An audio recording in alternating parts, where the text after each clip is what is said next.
નમસ્કાર.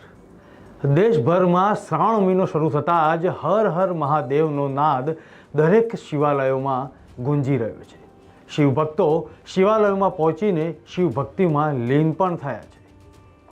મિત્રો, આજે એક વાત કરવી છે કે આપણો દેશ જ નહીં પરંતુ વિદેશમાં પણ શિવભક્તિ જોવા મળી રહી છે અને તે સદીઓ પુરાણી છે. બે વિદેશી દેશો એવા છે કે જે શિવ મંદિરને કારણે વિવાદમાં આવ્યા છે અને આ શિવ મંદિર પર પોતાનો દાવો ઠોકી રહ્યા છે.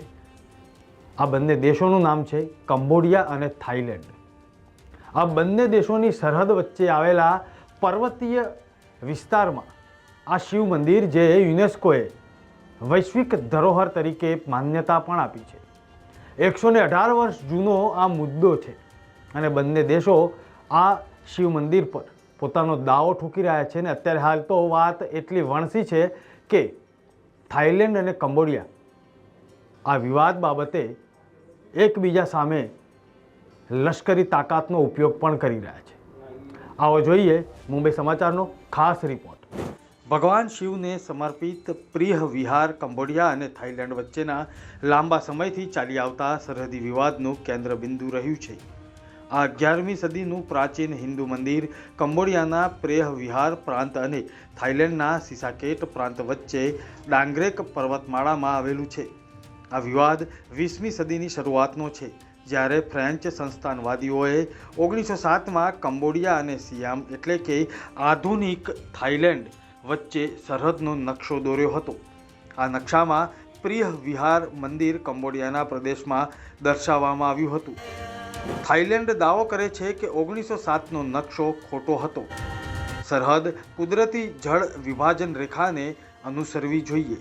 થાઈલેન્ડ દાવો છે કે શિવ મંદિર થાઈલેન્ડના પ્રદેશમાં છે. કંબોડિયા 1907ના ફ્રેન્ચ નકશાને આધાર તરીકે માને છે. વર્ષ 2008માં કંબોડિયાએ પ્રિય વિહાર મંદિરને યુનેસ્કો વર્લ્ડ હેરિટેજ સાઇટ તરીકે સૂચિબદ્ધ કરવામાં સફળતા મેળવી, જેનાથી થાઈલેન્ડમાં ફરી તણાવ વધ્યો. વર્ષ 2013માં મંદિરની આસપાસના વિસ્તારને લઈને ફરીથી અથડામણો શરૂ થઈ. કંબોડિયા ફરીથી આઈસીજેમાં ગયું અને આઈસીજે એ તેના 1962ના ચુકાદાને સ્પષ્ટ કરતા ફરીથી કંબોડિયાની તરફેણમાં નિર્ણય આપ્યો કે માત્ર મંદિર જ નહીં પરંતુ તેની આસપાસનો વિસ્તાર પણ કંબોડિયાનો છે. વર્ષ 1962માં કંબોડિયા આંતરરાષ્ટ્રીય ન્યાય અદાલતમાં પહોંચ્યું. આઈસીજેએ 1907ના નકશાને માન્ય રાખ્યો. શિવ મંદિર પર કંબોડિયાની તરફેણમાં ચુકાદો આપ્યો. થાઈલેન્ડને તે દળો પાછા ખેંચવાનો નિર્દેશ આપ્યો. મંદિરની આસપાસની જમીન પર થાઈલેન્ડનો દાવો.